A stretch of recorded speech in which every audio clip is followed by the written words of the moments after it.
തൃശൂർ പൂങ്കുന്നം ദേശവിളക്ക് ഭക്തി നിർഭരമായി. ഒരു മാസം നീണ്ടുനിന്ന ആഘോഷങ്ങൾ ഇന്നലെയോടെയാണ് സമാപിച്ചത്. നൂറുകണക്കിന് ഭക്തരാണ് വിളക്കിന്റെ ഭാഗമായി നടന്ന ഉത്സവാഘോഷങ്ങളിൽ പങ്കെടുത്തത്. ശങ്കരൻകുളങ്ങര അയ്യപ്പ സേവാ സംഘത്തിന്റെ നേതൃത്വത്തിലാണ് വിളക്ക് സംഘടിപ്പിച്ചത്. നവംബർ 16 ആരംഭിച്ച വിളക്ക് മഹോത്സവം ഒരു മാസം നീണ്ടുനിന്ന് ഡിസംബർ 16 സമാപിച്ചത്. വിളക്കിനോടനുബന്ധിച്ച വിവിധ സാംസ്കാരിക പരിപാടികളാണ് പൂങ്കുന്നം ശിവക്ഷേത്ര മൈതാനിയിൽ നടന്നത്.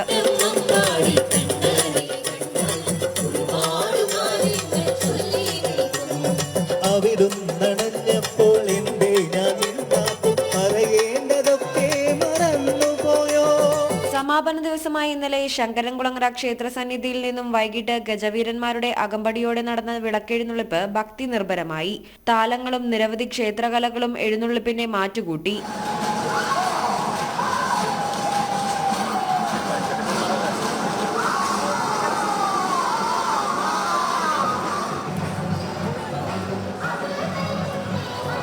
നൂറുകണക്കിന് പേരാണ് സമാപന ദിവസം ക്ഷേത്ര സന്നിധിയിലെത്തിയത്.